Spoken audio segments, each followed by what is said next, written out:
حضرت محمد صلی اللہ علیہ وآلہ وسلم اور اونٹ کی کہانی۔ ایک دن حضرت محمد صلی اللہ علیہ وآلہ وسلم اپنے اصحاب کے ساتھ بیٹھے تھے کہ اچانک ایک اونٹ آپ کے پاس آیا۔ اس کی آنکھوں میں آنسو تھے اور وہ شدت سے رو رہا تھا۔ اونٹ نے آپ صلی اللہ علیہ وآلہ وسلم کو اپنی زبان میں بتایا کہ اس کا مالک اس کے ساتھ ظلم کرتا ہے، اسے بھوکا رکھتا ہے اور اس کے ساتھ سختی سے پیش آتا ہے۔ حضرت محمد صلی اللہ علیہ وآلہ وسلم نے فوراً اس اونٹ کے مالک کو بلایا اور اس کے ظلم و ستم کے بارے میں استفسار کیا۔ آپ صلی اللہ علیہ وآلہ وسلم نے اس مالک کو تنبیہ کی کہ وہ اپنے جانور کے ساتھ شفقت اور محبت سے پیش آئے۔ آپ صلی اللہ علیہ وآلہ وسلم نے فرمایا کہ جانور بھی اللہ کی مخلوق ہیں اور ہمیں ان کے ساتھ رحم اور ہمدردی کا برتاؤ کرنا چاہیے۔ حضرت محمد صلی اللہ علیہ وآلہ وسلم کی اس شفقت اور رحم دلی نے ہمیں یہ سبق دیا کہ ہر مخلوق کے ساتھ اچھا برتاؤ کرنا اسلام کا حصہ ہے اور ہمیں اپنی زندگی میں اس تعلیم پر عمل کرنا چاہیے۔ حالیہ واقعہ اور ہمارا رویہ۔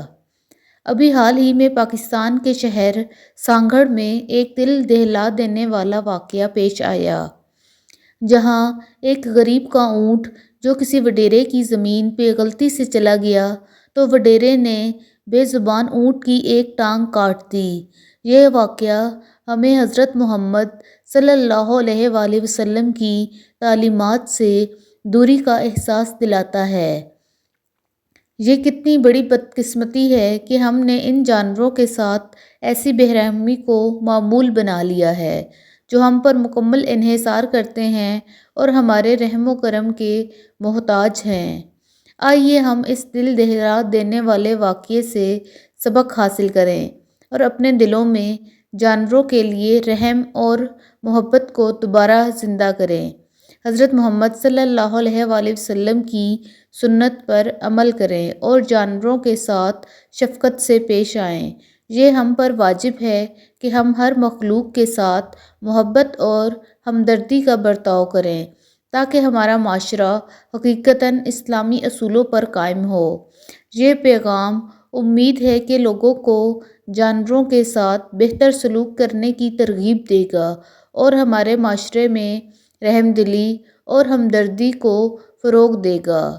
اگر یہ پیغام پسند آئے تو شیئر ضرور کیجیے گا۔ میں امید کرتی ہوں آپ کو میری ویڈیو پسند آئی ہوگی۔ اگر میری ویڈیو آپ کو پسند آئی ہو تو اسے ضرور لائک کیجیے گا اور میرے چینل کو سبسکرائب کرنا نہ بھولیے گا تاکہ آپ کے لیے میں نئی ویڈیوز بنا کر لاتی رہوں۔ اللہ تعالی ہم سب کا حامی و ناصر ہو۔ اس کے ساتھ ہی میں آپ سب سے اجازت چاہوں گی۔ اللہ حافظ۔